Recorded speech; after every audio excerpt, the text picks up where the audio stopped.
listener production. Hi, Bension here. It's National Tattoo Day. It's an annual day that celebrates the rich history and diverse artistry of tattoos. 3 in 10 Aussies have ink, and more than half of those who do got their first tat aged between 18 and 24. And there's a growing trend of people getting tattoos removed. And it's not necessarily because they regret getting inked, but it may be an opportunity to create a new canvas for a new design. Jo Kelton is a co-founder and COO of Removery, one of the world's leading tattoo removal companies. Jo, thanks so much for joining us on The Briefing. Nice to talk to you. What is the number one reason people tell you that they want to get their tat removed? Really good question. The number one reason is that people say I'm just not the same person as I was 10, 15 years ago, or even a day ago sometimes when I got the tattoo. And so a third of Australians that have tattoos say that they want to get rid of at least one of their tattoos, and that's consistent with our North American numbers, which is US and Canadian numbers. And around half of that number is people just saying their identity has changed or their taste has changed. I was in one of our studios a couple of weeks ago and I was talking to a client that had it's a beautiful dragon on her leg. And when she was in her 20s, she was really into the art and she loved it. And now she's in her 30s and she said she hadn't worn a swimsuit in public for the last 10 years because she was really self-conscious about it. And that's a really typical story that we hear from people, that symbols of their past might just not reflect who they are today. I think we've all probably seen Google images of some pretty heinous, terrible tattoos. Can you just, to humour me, give us some examples of some heinous tattoos that you've seen? I don't think we would classify them as heinous. Some of them are funny. Yep. Some of them might not have been the best choice in hindsight, but at the time that someone's getting a tattoo, it's often a really personal or compelling reason to get that tattoo. And so it might be that it's a religion or a cult, or it might be a gang, or it might be that all their friends are doing it. It might be a shared experience, or it might be just a counterculture, an act of rebellion. So while they might look like they weren't the best choices now, at the time they generally are the right choice for the person. What kind of advice do you have for people when they're talking about maybe getting rid of their tattoo, maybe not getting rid of that tattoo? Because obviously making a decision 10 years after you've got the tattoo or making it one day afterwards are very, very different things. Definitely. I think the first thing to do is get good advice. So make sure that you call us or call your local medical provider and get the right advice, and don't try and remove it yourself. I think that's probably where some of the funny stories come in, with people trying to remove a tattoo with salt and water or a cheese grater or something like that, God. Which is definitely not the right decision. I think for us, it's just about empowering people to be who they want to be today and to share on the outside what they feel on the inside. And so we will always try and help people do that, whether it's getting a cover-up or a new tattoo, or whether it's fading their tattoo, or whether it's completely getting rid of it. It's all about the empowerment to be who they want to be. Do you ever find that people have getting rid of tattoo regret? As in, they regretted their tattoo and then they've got rid of their tattoo and they just wish that they hadn't? We have stopped some removals partway through, and I think one of the more entertaining stories is people that were removing their ex's name and they've got back together, and so they're like, hang on, stop, we need that still. So we rarely see regret in going through the process, but we have seen a few that are funny. Have you had any tattoos removed?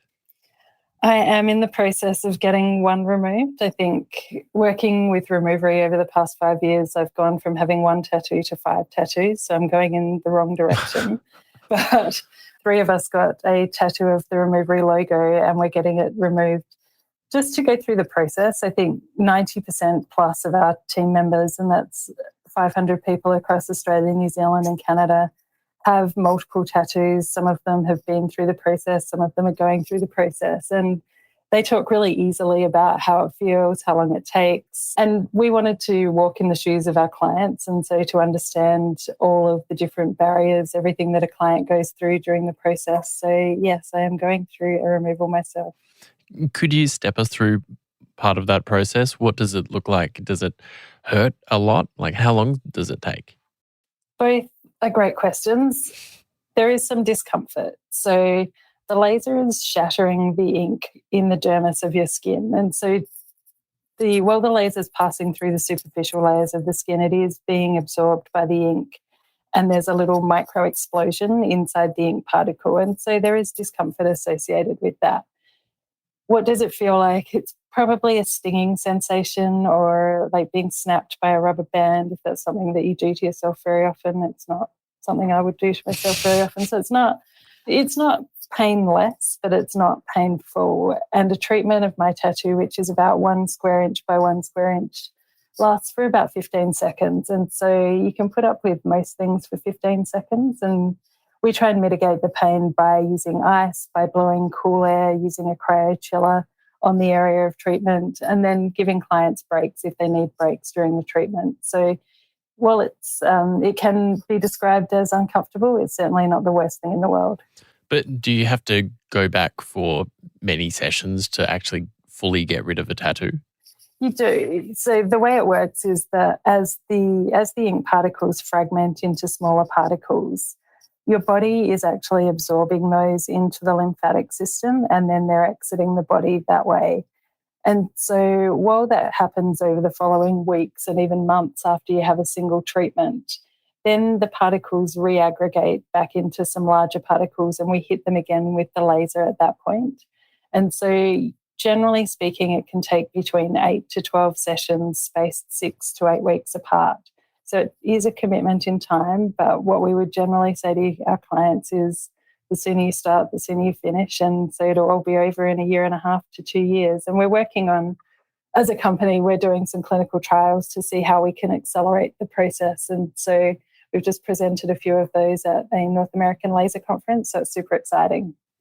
As a little birthday present to myself, I've actually got almost my full right arm done a couple of weeks ago, and I love the tattoo, but is it the same if it's like a large tattoo or a small tattoo in terms of the time that it's going to take? And like, if I in 10 years decided that I hate this tattoo, am I going to look at some 5 years or something worth of removal to get it done? It's not so much dependent on the size of the tattoo, it's how your body is processing the ink. And so if it's a large tattoo like that, we would break it up into segments and treat every 3 or 4 weeks. And so it would still take around the same amount of time as a tiny little tattoo, which seems quite counterintuitive. But it's more about how the laser is breaking down the ink into tiny particles and then how your body is absorbing those particles. So it's partly general health. So if you are going to get your tattoo removed, it's best if you're in the best of health that you can be. And it's partly due to the laser. So it's your body and the laser working in conjunction with one another. In your experience, at what point are people getting rid of tattoos that they've got? We know that most people get tattoos by the time they're 25. So when are they getting rid of them after that?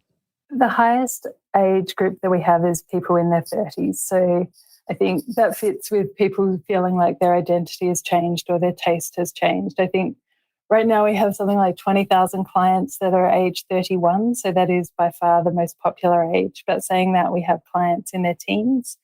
And our oldest client right now is 98. So it is for everybody. We would generally say it's between 25 and 45 that most of our clients fit into that age group. And finally, what would be your message to someone who's recently got a tattoo and they're questioning it, but they're not quite sure? How do you decide whether or not to get rid of a tattoo? I think we look at clients getting rid of tattoos. They're all motivated by two things.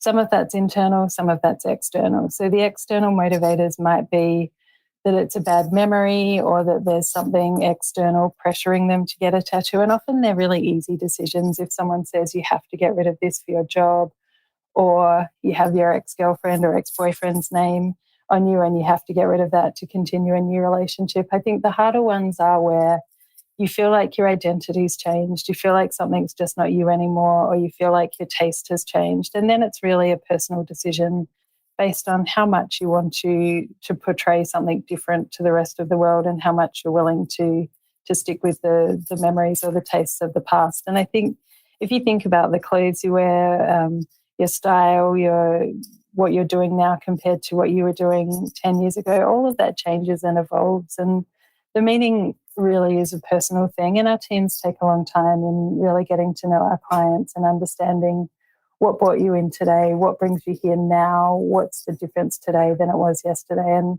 we hear some amazing stories, some horrific stories, some harrowing stories, and some really funny stories. But it's definitely down to the individual and what makes you today and how you want to show that to the rest of the world. Wonderful. Well, Jo Kelton, thanks so much for joining us on The Briefing. Thanks so much, Bension. That was Jo Kelton, co-founder and COO of Removery. Thanks for listening to this episode of The Briefing. That's it for now. Before you go, though, we'd love it if you could share this app with someone you think might enjoy it.